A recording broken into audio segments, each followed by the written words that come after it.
анамун аз ҳуқуқҳои худ ҳамчун истеъмолкунандаи ба зидди 45 корманди шабакаҳои тақсими барқ дар Тоҷикистон парвандаи ҷиноӣ боз шуда беш аз 260 тани дигар ба ҷавобгарии маъмурӣ кашида шудаанд. раиси оҷонсии назорат дар соҳаи энержӣ гуфт, ин афрод ба дуздӣ ва изофанависӣ ба маблағи зиёда аз 37 миллион сомонӣ гумонзад ҳастанд.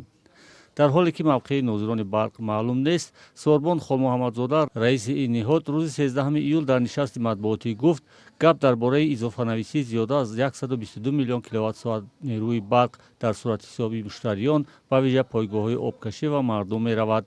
оморе ки дар нимсоли гузашта ошкор шудааст. дар ҳолатҳои зиёд ҳаҷми энергияи барқ асосан ба пойгоҳҳои обкашии агентии беҳдошти замин ва пойгоҳҳои дигари обкашии муштариён, муассисаҳои буҷетӣ ва корхонаҳои тиҷоратӣ ва муассисаҳои аҳолӣ низ изофанависӣ карда шудааст. хабарнигорон аз раиси оҷонсии назорат дар соҳаи энержӣ пурсиданд, ки чаро бо вуҷуди насби дастгоҳҳои ҳисоби билингӣ дуздӣ ва изофанависии барқ ва пули муштариён дар Тоҷикистон ҳамоно идома дорад. Сорбон Холмуҳаммадзода дахолати ба гуфтааш инсониро далел овард. дар ҳисобварақа дигар рақам аст, лекин назоратчии барқ меояд аз шумо дигар маблағро талаб мекунад, яъне тариқи найрангу дурӯғ муштариёнро гумроҳ мекарданд. иқтисоддон Фозилҷон Фатуллоев мегӯяд, чунин вазъ, яъне дуздиву изофанависии нерӯи барқ аз сӯи кормандони шабакаҳои тақсими барқ шаффофиятро дар низоми билингӣ ва пардохтҳои ғайринақдӣ зери суол бурдааст ва мохомот бояд сари ин масъала бештар таваҷҷӯҳ кунанд.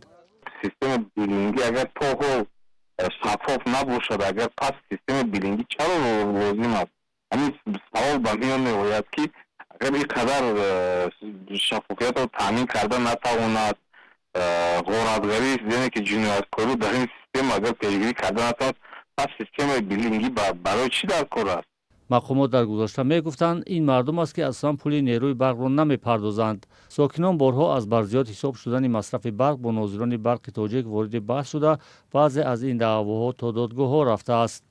бо сахттар шудани мушкилоти норасоии барқ дар соли гузашта ва дастур барои ислоҳи соҳа, эътирофи ин ҳам зиёд шуд, ки мудирияти нодурусту фиребгарӣ яке аз сабабҳои афзоиши қарзу напардохтани пули истифодаи нерӯи барқ будааст.